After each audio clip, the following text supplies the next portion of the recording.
नमस्ते, सत श्री अकाल, वणक्कम, जय जिनेंद्र। मैं हूँ उषा किरण। आज मेरे चैनल पर आप सभी का स्वागत है। मेरा प्रोफेशन है क्लिनिकल न्यूट्रिशनिस्ट एंड डाइटिशियन। 27 साल से लाइफस्टाइल एज मेडिसिन प्रैक्टिस करते आ रही हूँ। तो आज हम बात करेंगे अभी नहीं तो कभी नहीं। ये किस सिलसिले में मैं बात कर रही हूँ पता है? डायबिटीज़ के बारे में। अच्छा, हर रोज़ आप डायबिटीज़ के बारे में सुनते हैं, ट्रीटमेंट भी उसके बारे में पता है। सबको एक्चुअली देखा जाए तो सब कुछ पता होता है, लेकिन फिर भी कुछ पता नहीं होता है। ये वैसा वाला हाल है। अभी हमें क्या करना है, अगर मुझे डायबिटीज़ है और मुझे पता करना है मुझे डायबिटीज़ कब से है, उसके लिए एक ही तरीका है कि आप अपना एक ब्लड टेस्ट कराइए, जिसको ग्लाइकोसिलेटेड हीमोग्लोबिन बोलते हैं, HbA1c। इस स्टेज से पता चलता है कि आप सच में डायबिटिक है या नहीं।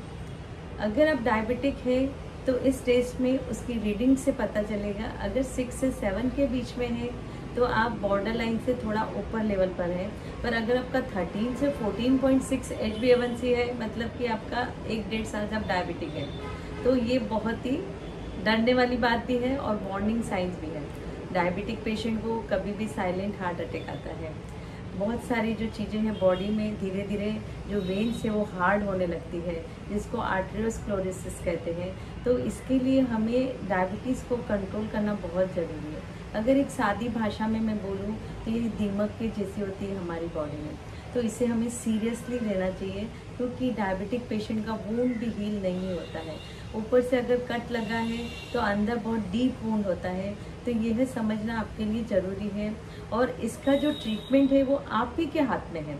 मतलब आपकी जो डाइट है, आपकी जो डेली रूटीन है, आपकी जो लाइफस्टाइल है, उसको ही आप करेक्ट करके आप अपनी डायबिटीज़ पूरी तरह से कंट्रोल में ला सकते हैं। तो आज मैं आपको छोटा सा एक लाइव एग्जांपल दूंगी, जो लाइव स्टोरी है। मैंने बहुत से डायबिटिक पेशेंट्स का जो शुगर है वो एकदम कंट्रोल में लाकर छोड़ा है। डायबिटिक पेशेंट का शुगर कंट्रोल में लाने के लिए हमें सबसे पहले उनका पोर्शन साइज देखना पड़ता है कि वो किस मात्रा में, किस अमाउंट पे वो खाना खा रहे हैं।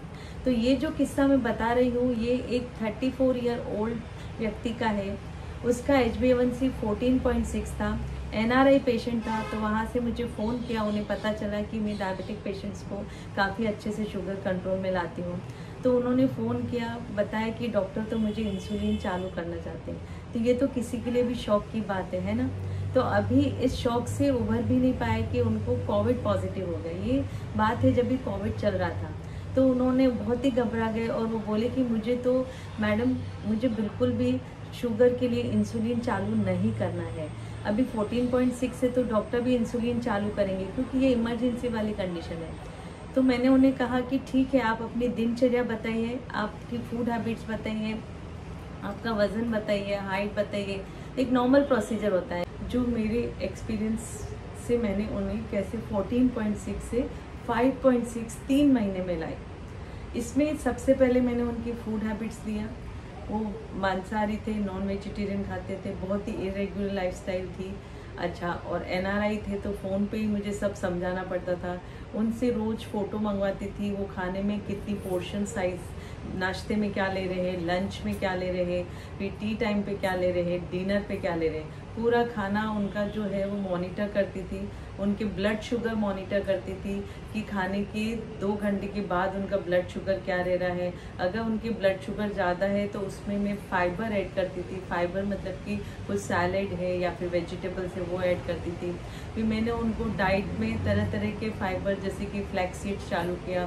फिर उनके लिए मैंने थोड़े से ये भी चालू किए, जो आटा, बाजरा का आटा है, ज्वार का आटा है, ये आटे की रोटी खाने के लिए बोला। अच्छा, राइस के सारे आइटम्स मैंने बंद किए।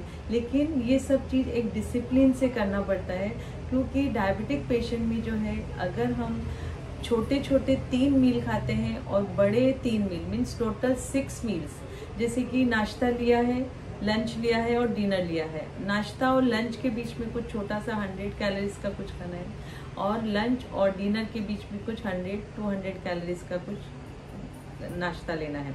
इसी तरह से 3 महीने तक उनकी पूरी डाइट मॉनिटर करी, उसके साथ साथ उन्हें रोज़ वॉक करने के लिए मैंने बोला, दोनों टाइम वॉक करने के लिए, क्योंकि वॉक करने से हमारे जो मसल्स होते हैं वो सारा शुगर यूज़ कर लेते हैं और ब्लड शुगर नहीं बढ़ता है। फिर उनका टाइम जो था इरेगुलर टाइमिंग था, तो मैंने डिनर टाइमिंग भी उनका रात को जो सनसेट का टाइम है वो टाइम पे उनको डिनर लेने के लिए बोला, क्योंकि डिनर अगर हम सनसेट तक ले लेते हैं तो हमारे BMR जो होता है, जो स्लो होने लगता है जैसी रात होती है, तो वो खाना अच्छे से डाइजेस्ट हो जाता है अगर हम सनसेट के पहले खाते हैं तो। और अगर हम बाद में खाते हैं तो वो ही खाना फैट में कन्वर्ट होता है, एडिपोज टिश्यू में के रूप में रहता है, हमारे पेट की चर्बी बढ़ाता है और ब्लड कोलेस्ट्रॉल ट्राइग्लिसराइड लेवल भी बढ़ाता है। तो जो डायबिटीज़ जब भी अनकंट्रोल होती है तो उससे ब्लड शुगर लेवल के साथ साथ हमारा ट्राइग्लिसराइड और कोलेस्ट्रॉल भी बढ़ने लगते हैं। तो इसके लिए वो नहीं बढ़े और डायबिटीज़ भी कंट्रोल में रहे, उसके लिए डिसिप्लिन लाइफ जीनी पड़ती है। इस तरह से उनका 3 महीने में, जैसे मैंने बोला, 14.6 से 5.6 रीडिंग आ गई। और जब भी डॉक्टर के पास वो गए तो डॉक्टर तो बहुत ही आश्चर्यजनक रूप से खुश हो गए, बोले कि अरे आपको अभी कोई मेडिसिन की ज़रूरत नहीं है, और वो आज दिन तक एक भी मेडिसिन नहीं ले रहे हैं। तो ये है एक डायबिटिक पेशेंट की कहानी, जो कि अभी नहीं तो कभी नहीं, मीन्स अगर आपके परिवार में या आपको या किसी को भी डायबिटीज़ है तो कांटेक्ट करिए 9892323143 और ये चैनल पे ज़रूर से अपने कमेंट भेजिए, सब्सक्राइब करिए, क्योंकि मैं अभी आपके लिए कुछ न कुछ अपने इतने सालों के एक्सपीरियंस से कुछ न कुछ नॉलेज की चीज़ लाती रहूँगी। और आप भी अपने टॉपिक्स शेयर कर सकते हैं कि आप मुझसे क्या सुनना चाहते हैं। धन्यवाद।